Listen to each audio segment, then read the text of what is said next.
117వ కీర్తన మొదటి 2 వచనాలు కూడా ఉన్నాయి. అందరం కూడా కలిసి చదువుతాం. యెహోవా కృప మన ఎడల హెచ్చుగా ఉన్నది, ఆయన విశ్వాసత నిరంతరము నిలుచును. కాబట్టి సమస్త అన్యజనులారా యెహోవాను స్తుతించుడి, సర్వజనులారా ఆయనను కొనియాడుడి. యెహోవాను స్తుతించుడి, యెహోవాను స్తుతించుడి, స్తుతించుడి అని ఇంగ్లీష్లో బైబిల్లో కింగ్ జేమ్స్ వర్షన్లో ఉంది.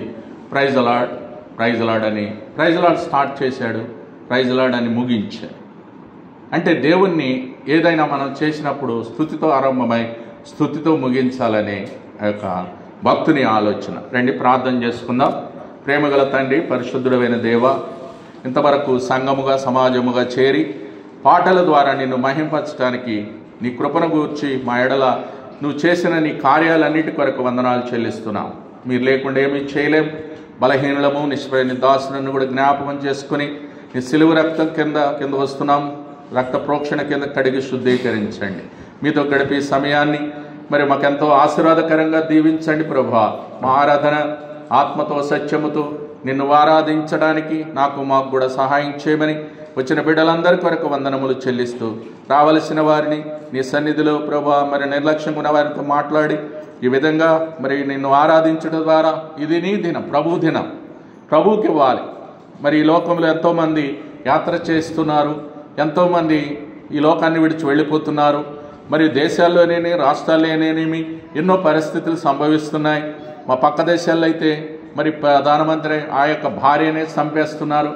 ఇలాంటి ఘోర పరిస్థితుల్లో మేమున్నాం. మాకు భద్రత లేని పరిస్థితులు.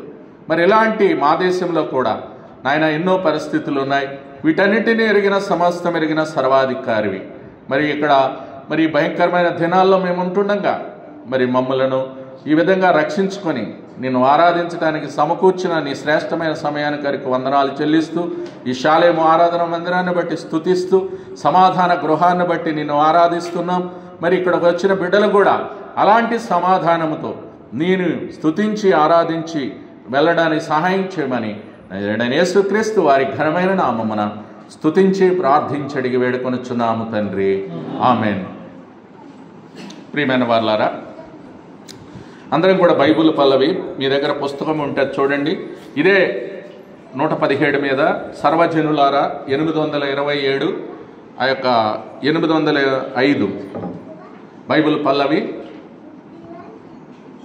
మీ దగ్గర సియోను గీతాలు ఉంటుంది చూడండి. సర్వజనులారా దేవుని కొనియాడుడి, అన్యజనులారా దేవుని స్తుతించుడి. సర్వజనులారా దేవుని కొనియాడుడి, అన్యజనులారా దేవుని స్తుతించుడి. ఆయన కృప మన ఎడల నచ్చదికము, ఆయన కృప మన ఎడల నచ్చదికము. ఆయన విశ్వాసత నిత్యముండు హల్లెలూయా, ఆయన విశ్వాసత నిత్యముండు హల్లెలూయా. సర్వజనులారా దేవుని కొనియాడుడి, అన్యజనులారా దేవుని స్తుతించుడి. కాబట్టి ఈ యొక్క వచనములో స్తుతి ప్రైజ్ అలాడ్, ప్రైజ్ అలాడ్ అని రాశారు ఇంగ్లీష్లో.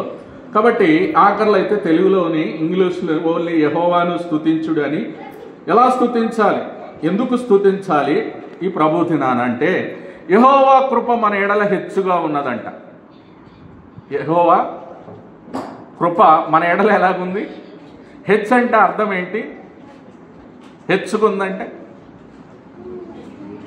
అమ్మ ఎక్కువగా ఉందని, చాలా అంటే హెచ్చుగా, చాలా హైట్ ఉన్నాడు అంటారు కదా అన్న, హెచ్చుగా ఉందంట. హెచ్ అంటే అది అన్నది మనకు ఎంత హెచ్చు ఉందో మనకు.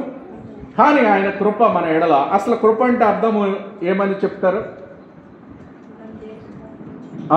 మనము అర్హులము కాదు, మనము ఒకదాని అర్హులం కాదు, దానికి అర్హులుగా చేశాడు. అది కృప అంటే అర్థం. మనం అర్హులం కాని దానికి అర్హులు చేశాడు. మరి మనం దేనికి అర్హులము?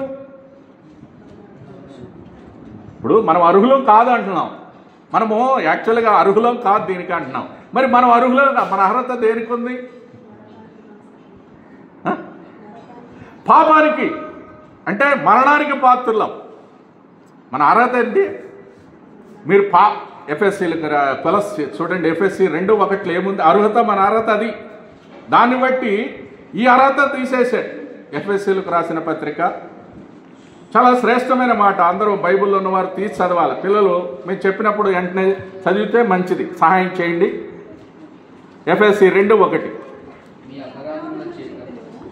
మీ అపరాధముల చేతను పాపముల చేతను మీరు చచ్చిన వారై ఉండగా ఆయన మిమ్మల్ని క్రీస్తు కూడా, అది మన స్థితిది, చచ్చిన వారంగా ఉంటే ఆయన బ్రతికించినాడు. అంటే సస్తే ఎలా బతికించాడా అనవచ్చు. ఇప్పుడు ఆదాము ఉన్నాడు, ఆజ్ఞ అతిక్రమము చేశాడు. నువ్వు ఇది తిననిదనమా నా నిశ్చయముగా చచ్చదమన్నాడు. కానీ ఫిజికల్గా చాలా ఆత్మలో చచ్చిపోయాడు. ఆయన ఆత్మలో చచ్చిపోయాడు. ఆ రోజు నుంచి అన్నకాడి నుంచి 930 సంవత్సరాలు బతికినాడు ఆయన. అది అన్నకాడి నుంచి ఎంత జీవించిన కాలం ఎంత ఆదాము? మీరు 5వ అధ్యాయం చదవండి, ఆదికాండం. 930 ఏళ్ళు బతికారు ఆ కాలంలో. ఇప్పుడు చూస్తే ఆయుష్కాలం ఎంత ఉంది? మనిషి ఆయుష్కాలం 70 సంవత్సరాలు. దావీదు కాడికి వచ్చేలాగా తగ్గిపోయింది. మన కాడికే కాదు, ఆదాము నుంచి 930 ఏళ్ళు బతికితే దావీదు కాడికి వచ్చేలాగా మనిషి ఆయుష్కాలము 70 సంవత్సరాలు. ఒకళ్ళు అధిక బలం ఉంటే 80. మిగతాదంతా ఆయుష్ దుఃఖమేనంట. ఒకళ్ళు బతుకుతారు కొంతమంది, 80 తర్వాత కూడా బతికోళ్ళు ఉన్నారు. కానీ ఆ బతికిన వాళ్ళ కాలం ఎట్టుంటుంది?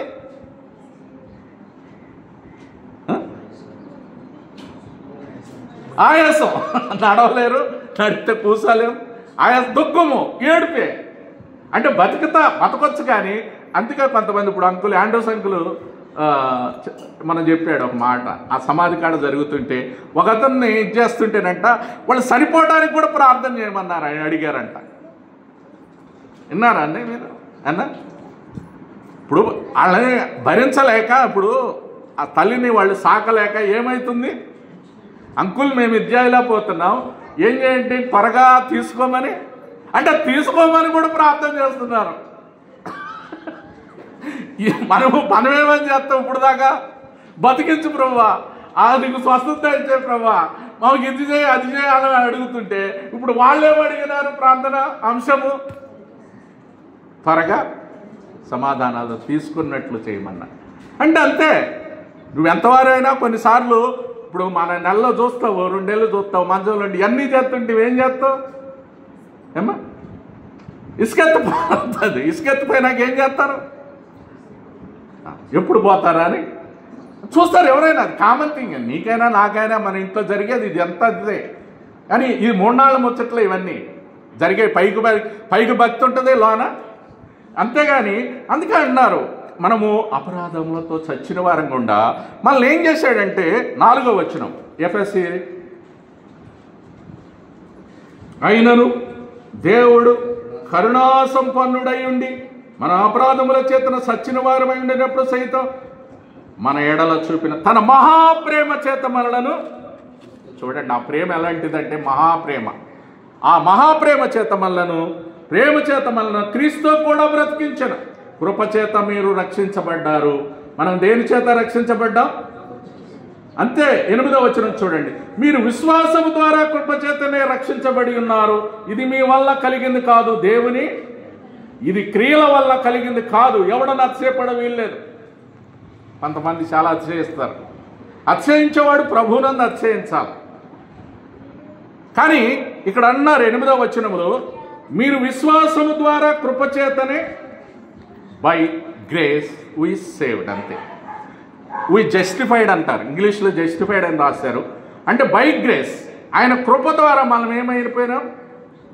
రక్షించబడ్డాం తప్ప ఇది మన క్రియల వల్ల కలిగింది కాదు. అందుకే యెషయా గ్రంథములో 64:5లో మన నీతి క్రియలు మురికి పేలకలని రాస్తుంది. మన నీతి క్రియలు, మన నీతిమంతులం కాదు. నీతిమంతుడు లేడు, ఒక్కడు లేడు, అనీతిమంతులమే. కానీ ఉచితంగా రోమా 4:24 ప్రకారం ఉచితంగా నీతిమంతులుగా తీర్చాడు. కాబట్టి ఆ నీతిమంతులుగా తీర్చడం ద్వారా మనకు సమాధానం వచ్చింది. అందుకే మనం రక్షించబడ్డ దేని ద్వారా? కృప ద్వారా. అందుకు ఆ కృపను మనం జ్ఞాపకం చేసుకుని మనం చేసిన కృపను బట్టి అది ఎవరి ద్వారా వచ్చింది? మొదటి యోహాను సువార్త 1:17 చూడండి. ఎవరి ద్వారా కలిగినది? యోహాను సువార్తలో ధర్మశాస్త్రము మోషే ద్వారా అనుగ్రహింపబడెను, కృపయు సత్యమును. అది ఎవరి ద్వారా కలిగిందండి? యేసయ్య ద్వారా కలిగింది. అది కృపా సత్యాలు రెండు కూడా ఇందాక అందుకే పాడాం. కృపయు సత్యమును యేసు ద్వారానే, కృపయు సత్యమును యేసు ద్వారానే కలిగింది. కాబట్టి ప్రియులారా, అందుకే 15లో అంటున్నారు, యోహాను రాశాడు, ధర్మశాస్త్రాన్ని మోషే అనుగ్రహించారు కానీ 1:17 కానీ కృపయు సత్యమును యేసుక్రీస్తు ద్వారా కలిగింది. అందుకు ఆరాధన చేయాలి. యేసయ్యను ఎందుకు చేయాలంటే మన అపరాధాలని, మన పాపాలని క్షమించినాడు కృప ద్వారా. మన అర్హులం కాదు.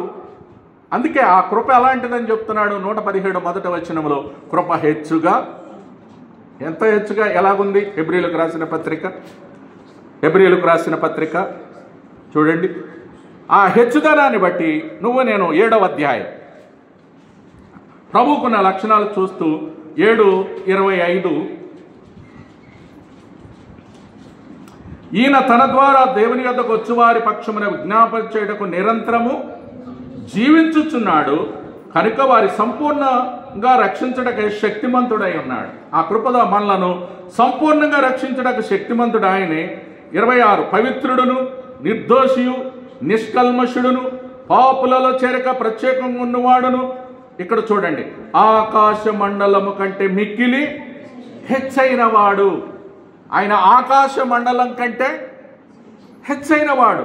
ఆకాశ మండలం ఉంది, దానికంటే హెచ్చుగా ఉన్నవాడు మన దేవుడు. అందుకు నువ్వు ఆరాధన చేయాలి, నువ్వైనా. మన దేవుడు ఎవరండి? ఆకాశ మండలము కంటే హెచ్చైన వాడు. ఎంత హెచ్చంటే హెచ్చైన వాడు. ఇట్టి ప్రధాన యాజకుడు మనకు అట్టి ప్రధాన యాజకుడు మనకు సరిపోయిన వాడంటే మూల భాషలో కింద తగినవాడు అంట. ఆయన మనకు తగినవాడు అంటారు.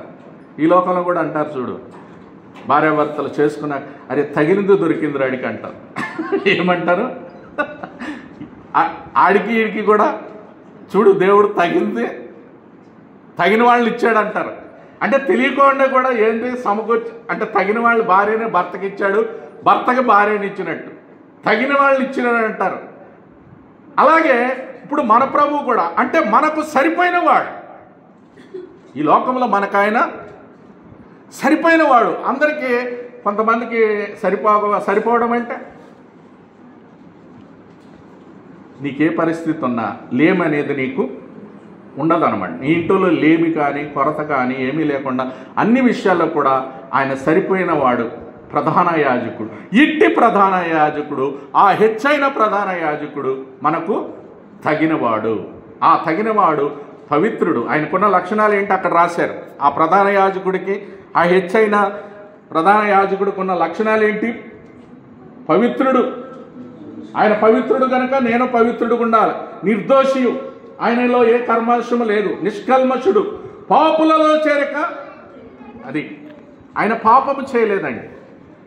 మీరు యోహాను సువార్తలో అడిగితే శాస్త్రుల పరిచయాలు వచ్చి ఆయన అడిగారు, నాలో పాపం ఉన్నదని మీలో ఎవరు? అందుకే మనము ముఖ్యంగా ఈ విషయంలో మనము కాంప్రమైజ్ కాకూడదు. యేసయ్య పాపిని ప్రేమిస్తాడు. పాపాన్ని అంటే డాక్టర్ రోగిని ప్రేమించినట్టు. డాక్టర్ ఏం చేస్తాడు? రోగిని ప్రేమిస్తాడు. ఎంత రోగమన్నా దగ్గరికి వెళ్ళి ముట్టుకుంటాడు, ప్రేమిస్తాడు, చేస్తాడు. కానీ రోగాన్ని ద్వేషిస్తాడు. అలాగే మన దేవుడు కూడా నన్ను ప్రేమిస్తాడు, కానీ మనలో ఉన్న పాపాన్ని. అందుకే ఆయన పాపము లేనివాడు. అందుకు నేను పవిత్రుడు, అందులో పాపులలో చేరక ప్రత్యేకంగా ఉంది ఆయనకి. ఆయనలో పాపం లేదు కాబట్టి పరిశుద్ధుడు, ఆయనలో నీతిమంతుడు, ఆయనలో ఉన్న గొప్ప లక్షణాన్ని అట్టి ప్రధాన యాజకుడు, హెచ్చైన వాడు. అందుకే ఆయన కృప ఎట్టుంది? 117 మొదటి వచనం ప్రకారం హెచ్చుగా ఉన్నది. యెహోవా కృప మన ఎడల. చూడండి, రక్షించడం మాత్రమే కాదు, ఆ కృప ద్వారా మనకు రక్షణ ఇవ్వడమే కాదు, ఆ కృప ద్వారా మనలను పవిత్రులుగా కూడా తీర్చుతున్నాడు. ఆ కృప ద్వారా సత్యంలో నడిపిస్తున్నాడు. ఆయన ద్వారానే కృపయు సత్యాలు మనకు నేర్పించినాడు. కాబట్టి ఆ విధంగా ప్రభువుని మనము స్తుతించాలి ప్రభువా అని. రెండవది, కాబట్టి చూడండి, ఇంకా ఆయన చేసిన కార్యాలు చూస్తే 2వ కొరింథీయులకు రాసిన పత్రికలో చూడండి 8వ అధ్యాయము 8వ వచనం, లేకపోతే 7 నుంచి చదువుతా. మీరు ప్రతి విషయంలో అనగా విశ్వాసమందును, ఉపదేశమందును, జ్ఞానమందును, సమస్త జాగ్రత్త యందును మీకు మా ఎడలనున్న ప్రేమ యందును ఎలాగ అభివృద్ధి పొందుతున్నారు, అలాగే మీరు ఈ కృప యందు కూడా అభివృద్ధి పొందినట్లు. అంటే కృప యందు కూడా అభివృద్ధి పొందాలి. మనం అభివృద్ధి చెందాలంట. ఆజ్ఞాపూర్వకంగా మీతో చెప్పుటలేదు, ఇతరుల జాగ్రత్తను మీకు చూపుట చేత మీ ప్రేమ ఎంత యథార్థమైనదో పరీక్షింపవలనని చెప్పుచున్నాను. 9వ వచనం అందరం చదువుదాం. మీరు మన ప్రభు అయిన యేసుక్రీస్తు కృపను ఎరుగుదురు కదా, ఆయన ధనవంతుడై ఉండి మీరు తన దారిద్ర్యం వల్ల ధనవంతులు కావాలని మీ నిమిత్తము, ఇది నిజమైనది, మీరు ప్రభు అయిన యేసుక్రీస్తు వారి కృపను ఎరుగుదురు కదా. అంటే క్వశ్చన్ ఏంటంటే, క్వశ్చన్ వేసాడు అక్కడ, క్వశ్చన్ మార్క్. ఎరుగుదురు కదా అంటే ఎరుగుదురు కదా. కొంతమంది ఎరిగినారా? ఎరిగిన వారు చేయొద్దండి, నేను యేసయ్య కృపను నేను ఎరిగినాను. ఏమ్మా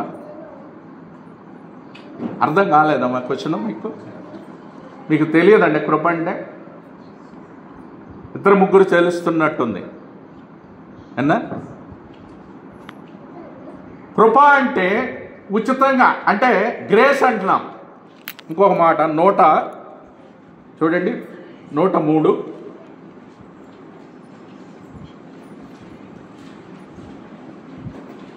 10వ వచనం అన్న. 103:10 మన పాపములను బట్టి మన ప్రతీకారం చేయలేదు, మన దోషములను బట్టి. అది అంటే మన పాపాలను బట్టి మనకేమి రావాలా? శిక్ష రావాలి. అంటే మన పాపాలను బట్టి మనకు ప్రతీకారం కావాలి, మన దోషాలను బట్టి ప్రతిఫలం రావాలి, మనం చేసిన కార్యాలన్నిటికీ. కానీ వాటన్నిటికీ ఆయన 11వ వచనం, భూమి కంటే ఆకాశం ఎంత ఉన్నతంగా ఉన్నదో ఆయన యందు భయభక్తులు గల వారి ఎడల ఆయన కృప. చూడండి, భూమి కంటే ఆకాశము ఎంత ఎత్తుంది ఎవరికని తెలుసా అండి? తెలియదు. 3 ఆకాశాలు ఉన్నాయి అంటున్నారు. భూమి కంటే ఆకాశం ఎంత ఎత్తుగా, ఆయన కృప అంత హెచ్చుగా ఉందంట. అది ఎంత హెచ్చు అంటే ఇందాక చూసాం హెబ్రీలో కూడా, అట్టి ప్రధాన ఆయన హెచ్చైన వాడని. ఇక్కడ చూస్తే భూమి కంటే ఆకాశం ఎంత ఉన్నతంగా ఉందో ఆయన కృప అంత హెచ్చుగా ఉందంట మనకు. అంటే మన ప్రతీకారాన్ని బట్టి, మన దోషాలను బట్టి మనకు శిక్ష లేదు ఆయన. అంటే మనకు పనిష్మెంట్ కావాలి. ఇప్పుడు ఈ లోకంలో శిక్ష పడుతుంది. చంపేశాడా, దొంగతనం చేశాడా, వాడిని ఏం చేస్తారు బ్రదర్?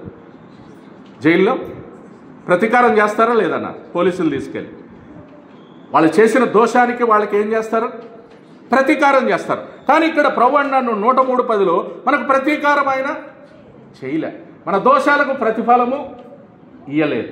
కాబట్టి అంత దాన్ని బట్టి ఆ పనిష్మెంట్ తీసేసిన దాని కొరకు ప్రభువా, నా దోషాలు నా పాపాలను బట్టి నాకు ప్రతీకారం చేయాలి, కానీ నీ కృప భూమి కంటే ఆకాశం ఎంత ఎన్నుతంగా ఉందో అంత కృపనిచ్చి నా దోషాన్ని, నా పనిష్మెంట్ని ఏం చేసినావు? నువ్వు తీసివేసావు.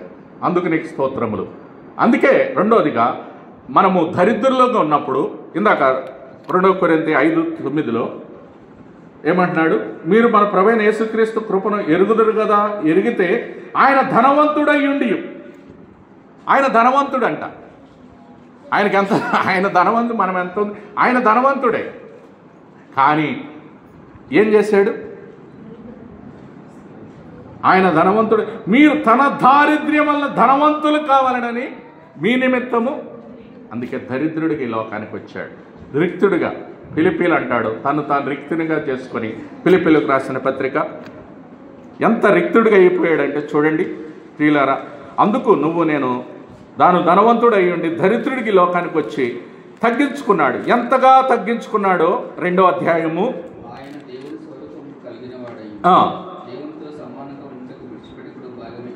ఎంచుకొనలేదు కానీ మనుషుని పోలికగా పుట్టి దాసుని స్వరూపం ధరించుకొని, చూడండి, తన్ను తానే రిక్తినిగా చేసుకున్నాడు. మరియు ఆయన ఆకారమందు మనుషుడిగా కనబడి మరణం పొందినంతగానగా, సిలువ మరణం పొందినంతగా విధేయత చూపిన వాడే తను తాను తగ్గించుకున్నాడు. అంతగా తగ్గించుకున్నాడు.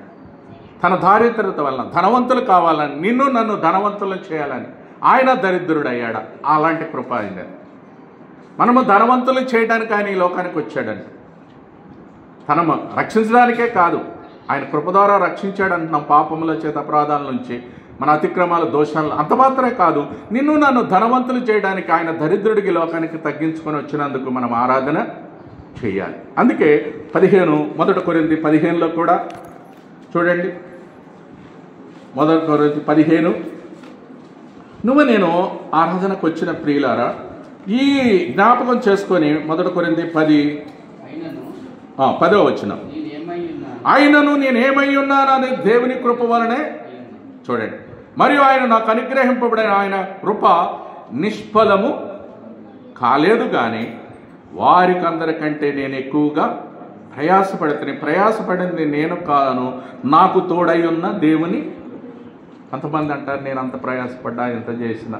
కానీ పౌలు గారు అంటున్నాడు, ప్రయాసపడింది నేను కాదు, నాకు తోడై ఉన్న దేవుని కృప.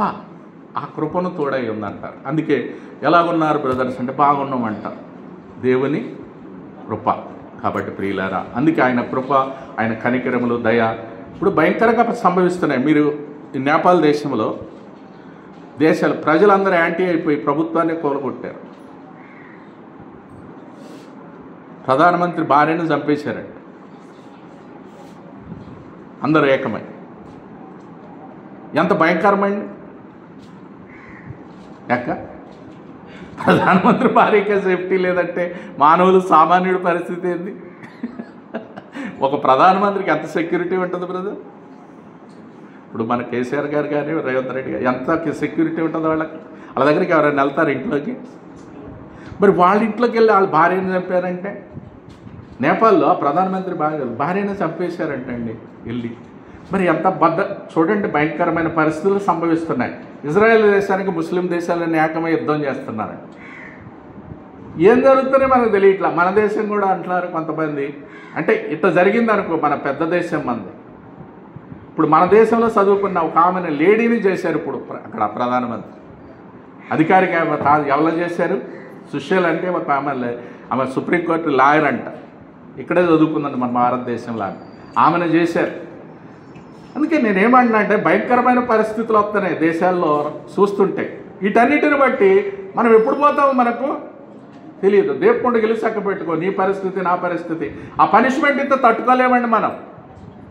ఆయన ఉగ్రత దినమందు మీరు చూస్తే ఉగ్రత శ్రమలు, మహాశ్రమలు అంటారు, ప్రకటన గ్రంథాలు ఉంటాయి. కానీ ఆ శ్రమలు వస్తే అసలు తట్టుకోలేము. అందుకే ఆ శ్రమల ముందు సంఘం ఎత్తబడినప్పుడే వెళ్ళాలి మనం. సంఘం ఎత్తబడేది ఎప్పుడు? శ్రమలకు ముందే ఎత్తబడుతుంది ఆయన వచ్చినప్పుడు, రాకళ్ళు. అందుకే ఆ రాకడ కొరకు సిద్ధపడి నువ్వు నేను మెలకువగుండి ప్రార్థన. ఆయన కృప ద్వారా మనల్ని రక్షించినాడు. ఆ శక్తి గల దేవుణ్ణి మనము ఇప్పుడు ఆయన శక్తిని బట్టి, ఆయన పవిత్రతను బట్టి, ఆయన నిర్దోషత్వాన్ని బట్టి, నిష్కలంతత్వాన్ని బట్టి, అలాంటి ప్రధాన యాజకుడిని బట్టి మనము దేవుణ్ణి స్తుతించి ఆరాధించి కనపరచాలి ఆయన కృపను బట్టి. ప్రభువా, నా అతిక్రమాలు నా దోషాలను నాకు ప్రతిఫలం ఇయ్యలేదు, నువ్వెంత కృప కలిగిన దేవుడు, నీ సత్యం కొరకు నీకు వందనాలు. కాబట్టి ప్రియులారా, అలాంటి నువ్వు ధనవంతుడు అయిన దరిద్రుడుగా నాకు ఈ లోకానికి వచ్చినావు, నా దరిద్రతను తీసివేయడానికి వచ్చినావు ప్రభువా, వందనములు. ఎంతగా తగ్గించుకున్నావు. ఆకారం కోల్పోయినాడు. ఆకారం లేదంటే ఏమ్మా, ఆకారం నిరాకారుడైపోయినాడు. ఆకారం అంతా నీ కొరకు నా కొరకు కోల్పోయినాడు కలువరి సిలువలో. అందుకే అంటారు పాట, నీ కొరకు నా కొరకు ఏమన్నాడు? ఏం పాట బ్రదర్? చనిపోయాను కలువరి సిలువలో నీ కొరకే నా కొరకే. యేసు సావందే సిలువపై నీ కొరకే నా కొరకే ఎంత గొప్ప శ్రమను చెను నీకు నా కొరకే నది వలె యేసు రక్తము సిలువలో నుండి ప్రవహించే నది వలె యేసు రక్తము సిలువలో నుండి ప్రవహించే పాపము కడిగి మలినము తుడచే పాపము కడిగి మలినంబు తుడచే ఆ ప్రశస్త రక్తమే ఆ ప్రశస్త రక్తమే యేసు సావుందే సిలువపై నీ కొరకే నా కొరకే ఎంతో గొప్ప శ్రమను చెను నీ కొరకే నా కొరకే. ఎంత శ్రమ వచ్చాడు, ఆకారం కోల్పోయి నిరాకరుడైపోయి ఆ కలువరి సిలువలో ఎంత శ్రమలు పడ్డాడు ఆయన. అందుకు ఆయన కృపను బట్టి మనము ఆరాధన చేయాల్సింది. దగ్గర చూడండి యెషయా గ్రంథం ఇంకొక మాట 54:10 దేవుని కృపను మనం జ్ఞాపకం చేసుకుంటున్నాం ప్రియులారా. ఆ కృప ఆయన స్తుతించాల్సింది. 54వ కీర్తన 10వ యెషయా గ్రంథం 10వ వచనం. పర్వతములు తొలగిపోయినను మెట్టలు తత్తరిల్లినను. చూడండి, ఒకవేళ పర్వతాలు తొలగిపోయినను మెట్టలు తత్తరిల్లినను నా కృప నిన్ను. అబ్బా, ఏమి వాగ్దానం అన్నది! ఎంత వాగ్దానం ఇస్తున్నాడంటే దేవుడు, పర్వతాలు ఒకళ్ళు తొలగిపోవచ్చు, ఇలాంటివి ఎన్ని సంభవించినా నీ జీవితంలో ఒకళ్ళ నీ కుటుంబంలో కానీ పర్వతాలు మెట్టలు తత్తరిల్లొచ్చు, కానీ నా కృప నిన్ను విడిచిపోదు. అలాంటి అభయం ఇచ్చే దేవుడు ఎవరిస్తారండి ఈ లోకంలో? ఎలా ఉన్నారు దేవుడు? కాబట్టి అన్నిట్లో కూడా నిన్ను ఆదరించే దేవుడు. అందుకే భయంకరమైన పరిస్థితులు సంభవించినప్పుడు బైబిల్లో ఆయన కృప పొందిన వారిని ఎవరున్నారండి? నోవాహు. Praise lord. నోవాహు చూడండి, ఆదికాండం. ఎలాంటి పరిస్థితుల్లో దేవుడు ఆయన కాపాడాడు?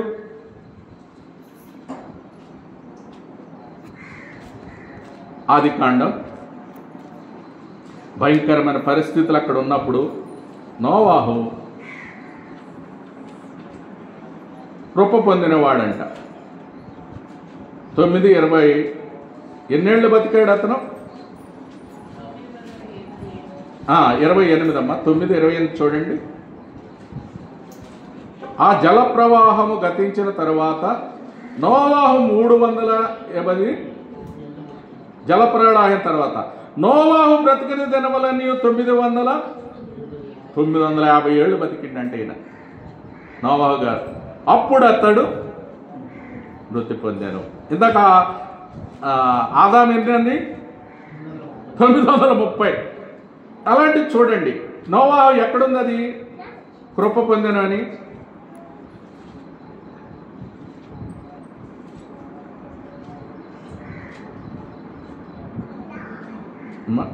నోవా అందరిలో కృప పొందిన వాడాయను అని ఉంటారు అన్న. 6:8 చదవండి బ్రదర్.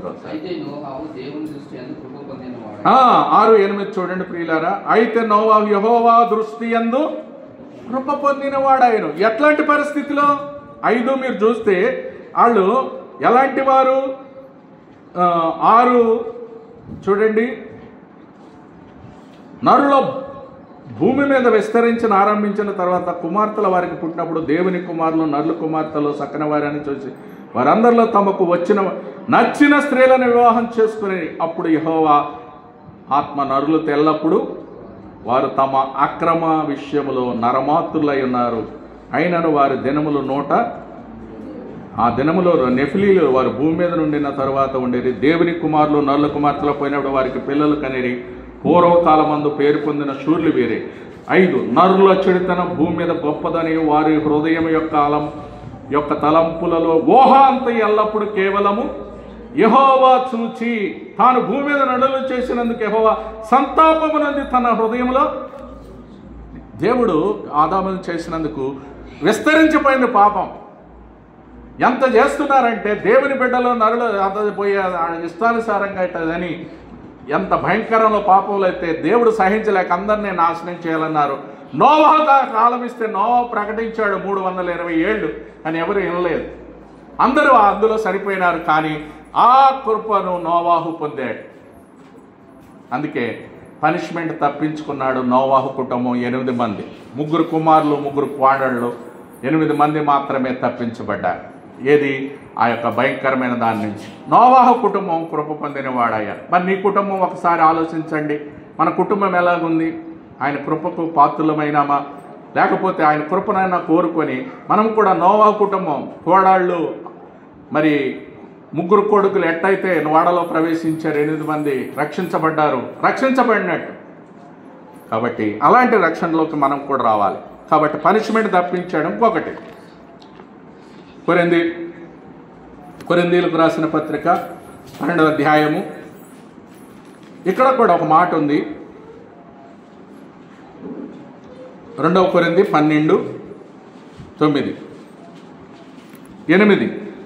12:8లో అది నా యొద్ద నుండి తొలగిపోవాలి, దాని విషయమై ముమ్మారు ప్రభువును వేడుకు, అందుకు నా కృప నీకు బలహీనతందు నా శక్తి పరిపూర్ణమగుతుంది నాతో చెప్పిన కాగా, క్రీస్తు శక్తి నా మీద నిలిచిండి నిమిత్తం విశేష నా బలహీనతంది బహుగా అతిశయపడుదును. నేను ఎప్పుడు బలహీనుడు అప్పుడును.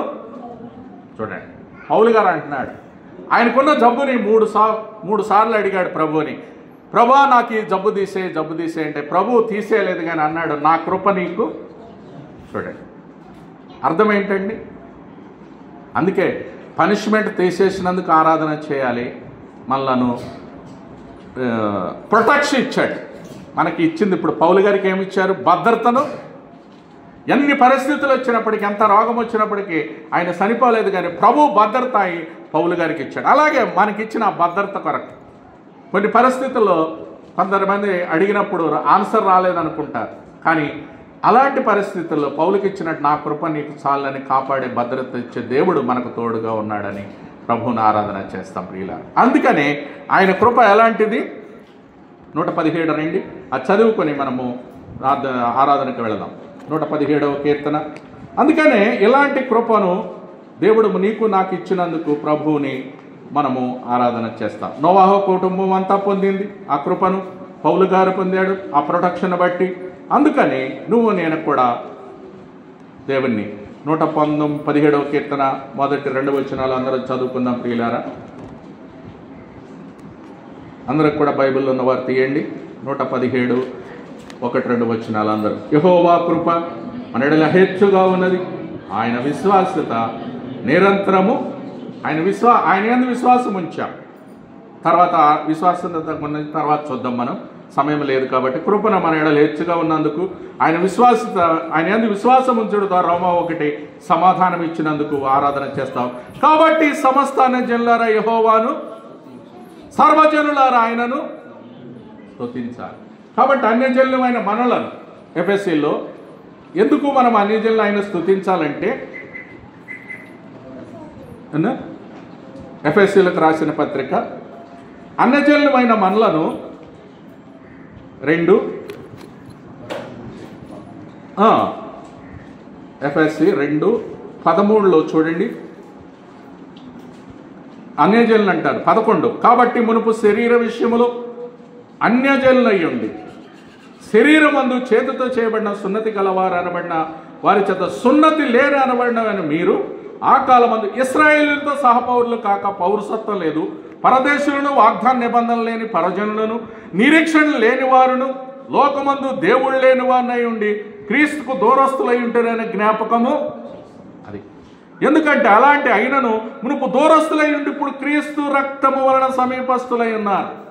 ఆ ప్రశస్త రక్తము ద్వారా దూరస్తులము, నిరీక్షణ లేదు, దేవుడు లేడనే ఇలాంటి పరిస్థితి నుంచి మనల్ని తప్పించి ఆ ప్రశస్త రక్తము ద్వారా సమీపస్తులుగా తీసుకొచ్చాడు. పేతురు అంటాడు అమూల్యమైన రక్తం అన్నాడు. ఆ అమూల్యమైన రక్తంతో మనల్ని విమోచించాడు, ప్రశస్తమైన రక్తంతో విలువ పెట్టి కొన్నాడు. అందుకే ప్రైస్. నిన్ను నన్ను ఏం చేశాడు? రోమా 1:5-19 మునుపన్నాం ఒకసారి. ఆయన నిన్ను నన్ను విలువ పెట్టి కొనుక్కున్నాడు, ప్రైస్ చెల్లించాడు మన కొరకు. అందుకే కృపధార 3 విషయాలు మీరు జ్ఞాపకం చేసుకోండి ప్రియులారా. పనిష్మెంట్ తీసేసాడు, మన అపరాధాలను తీసేసి భూమి కంటే ఆకాశం ఎంత ఉన్నదో అంతగా ఆ పనిష్మెంట్ తీసేసినందుకు ఆరాధన చేద్దాం. రెండోది, ఆయన భద్రత మనకిచ్చాడు, ప్రొటెక్షన్ ఇచ్చినందుకు ఆయనను ఆరాధన చేస్తాం. మూడోది, ప్రైస్ చెల్లించాడు. ప్రైస్ అంటే 2 కొరింథీ 5:10, నిన్ను నన్ను విలువ పెట్టి, మీరు మీ సొత్తు కాదు, విలువ పెట్టి కొనబడినవారు కాబట్టి ఆ సొత్తు ప్రకారం ప్రభువా ప్రైస్ చెల్లించి కొన్నాడు. తన యొక్క సిలువ కార్యం చేసి ఆ సిలువలో చేసిన కార్యాన్ని బట్టి జ్ఞాపకం చేసుకుని ఆ ప్రేమ ద్వారా ప్రభువుని ఆరాధన చేస్తాం. రండి, లేచి నిలబడదాం, ఒక పాట పాడుతాం. తర్వాత సండే స్కూల్ పిల్లలు ఉన్నారు, వెళ్తారన్నా? ఉందమ్మా సండే స్కూల్?